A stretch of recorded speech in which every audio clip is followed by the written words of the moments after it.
ज़रई university Faisalabad के शोबा fibre और textile technology की इस लेबॉर्ट्री में भंग के पौधे से छाल उतारी जा रही है। डॉक्टर असद फारूक ने हाल ही में इसी छाल से हासिल किए गए रेशे से धागा बनाने का कामयाब तजर्बा किया है। सितंबर 2020 में हुकूमत की जानिब से सनतों के लिए भंग की पैदावार को कानूनी हैसियत और काश्तकारी की इजाज़त मिलने के बाद उन्होंने इस पर तहकीक शुरू की। हमारे ज़हन में एक बड़ा ख्याल था कि लैब स्केल पे जो चीज़ बन सकती है, हो सकता है वो इंडस्ट्रियल स्केल पे ना बन सके। तो दैन हमने उसको इंडस्ट्रियल स्केल पर भी, इंडस्ट्री मशीन पर भी चलाकर ऑप्टिमाइज़ करके उसके इंडस्ट्रियल धागा भी बना के, इंडस्ट्रियल कपड़ा बना के देखा। पहले मरहले में 25 मुख्तलिफ इलाकों से इकट्ठे किए गए नमूनों में नशा और मवाद की शरह जांचने के लिए स्क्रीनिंग की गई। कोई भी कैनबिस प्लांट जिसमें THC कंटेंट लेस देन 0.3% हो, उसे हम इंडस्ट्रियल हेम्प कंसिडर करते हैं। और ये THC वो केमिकल है जिसकी वजह से नशा होता है। हम पूरी उम्मीद हैं कि अगले आने वाले 2-3 साल में हम ऐसा मटेरियल स्क्रीन कर पाएंगे जो कि हम वाइडली कल्टीवेट कर सकें। 100 to 120 डेज़ में ये क्रॉप हार्वेस्टिंग की काबिल हो जाती है, मैच्योर हो जाती है। क्रॉप के तौर पे कल्टीवेट करेंगे तो हमें पता होगा कि प्लांट की हाइट कितनी है, प्लांट की एज कितनी है और फिर उसके फाइबर करैक्टरिस्टिक्स कितने हैं। फिर उससे अपनी डिज़ायर का यार्न और फैब्रिक भी बना सकेंगे। रुई के मुकाबले में इसकी उम्दगी और पायदारी जांचने के लिए रेशे को मुख्तलिफ मराहिल से गुजारा गया। हमारे पास जो हेम्प फाइबर्स आते हैं रेटिंग के बाद वो सॉफ्ट नहीं होते और उनको वैसे ही हम कॉटन के साथ प्रोसेस नहीं कर सकते। अल्कलाइन ट्रीटमेंट्स हो सकते हैं, एसिडिक ट्रीटमेंट्स हो सकते हैं और डिफरेंट टाइप के एंजाइम्स यूज़ करके हम उसको सॉफ्ट कर सकते हैं। जब हम उसको सॉफ्ट कर लेते हैं तो फिर डिफरेंट ब्लेंड रेशोज़ में वो जो फाइबर्स हैं उनको ब्लेंड किया जा सकता है कॉटन के साथ। कपास और भंग के रेशे के इम्तजाज से बने धागे की पायदारी का अंदाज़ा इससे तैयार की गई जीन्स से लगाया जा रहा है। डॉक्टर असद के मुताबिक इस मंसूबे के लिए टेक्सटाइल इंडस्ट्री फंडिंग कर रही है।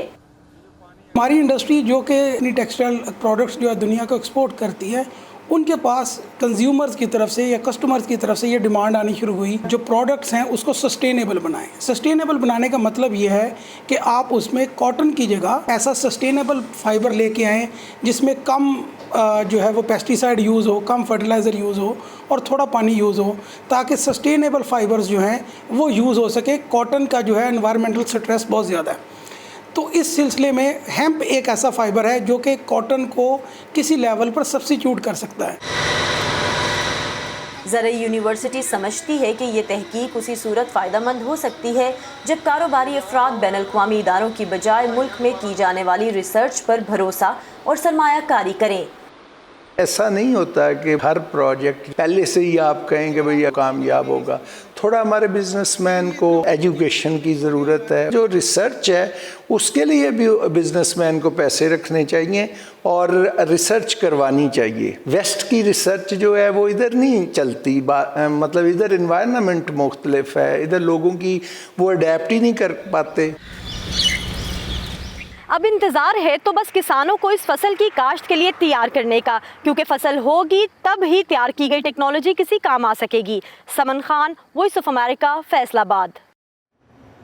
फैशन इंडस्ट्री दुनिया में आलूदगी की तीसरी बड़ी वजह है। भंग से धागा बनाने जैसे इकदाम फैशन इंडस्ट्री को मज़ीद माहौल दोस्त बनाने में मदद दे सकते हैं। आसिफ मलिक सालाना 36 मिलियन मीटर डेनिम और इससे 30 मिलियन जीन्स तैयार करने वाली पाकिस्तान की पहली बड़ी कंपनी के चीफ एग्जीक्यूटिव ऑफिसर हैं, जिनकी कंपनी माहौलियाती आलूदगी को कम करने के मिशन पर है। समन खान ने उनसे पूछा कि पाकिस्तान में टेक्सटाइल इंडस्ट्री में माहौल दोस्त खाम माल की पैदावार और इसकी प्रोडक्शन में वो कहाँ खड़ी है। टॉप ब्रांड हैं दुनिया के, उन सब ने United nation sustainable development goals को साइन किया हुआ है, उनके टारगेट्स हैं। तो हम उनके साथ भी मिलकर उन टारगेट्स को समझते हैं। किसी भी कारोबार को सस्टेन करने के लिए इसकी कमर्शियल सेंस भी है कि हम इस पे काम करें। अब सिर्फ पानी की मिसाल ले लें, जो एक जीन्स हम बनाते हैं उसमें अप्रॉक्सीमेटली सिर्फ हमारे प्रोसेसेस के अंदर कोई 40 से 50 लीटर पानी इस्तेमाल होता है। अगर आज हम देखें तो पंजाब के अंदर 1984 के अंदर 2 लाख ट्यूबवेल थे जो रजिस्टर्ड थे, जो कि 2019 में 11 लाख हो गए। हम इसे कहते हैं चैलेंज 2022, यानी 2022 की दिसंबर तक हम अपनी जो पानी की कंजम्पशन है टोटल फ्रेश वाटर इनटेक वो 50% कम कर देंगे, which is a huge target. हम अपनी एनर्जी बिल को कम करें, एनर्जी यूटिलाइजेशन को 25% से कम करेंगे। कॉटन हमारा मेजर रॉ मटेरियल है। सस्टेनेबल कॉटन के इनिशिएटिव्स हैं जिसके अंदर आपको ये डेमोन्स्ट्रेट करना पड़ता है कि जो कॉटन आप इस्तेमाल कर रहे हैं अपने फैक्ट्रीज़ के अंदर उसको कम पानी से बनाया गया है। तो दुनिया में इस पर बहुत काम हो रहा है। अनफॉर्चुनेटली हम 5th लार्जेस्ट कॉटन प्रोड्यूसर हैं। जितना काम हमें इसमें करना चाहिए था उतना हमने नहीं किया हुआ। That's the bad part of the story. The good part of the story है कि इसकी अवेयरनेस है और अब इस पे ऊपर लोग काम कर रहे हैं।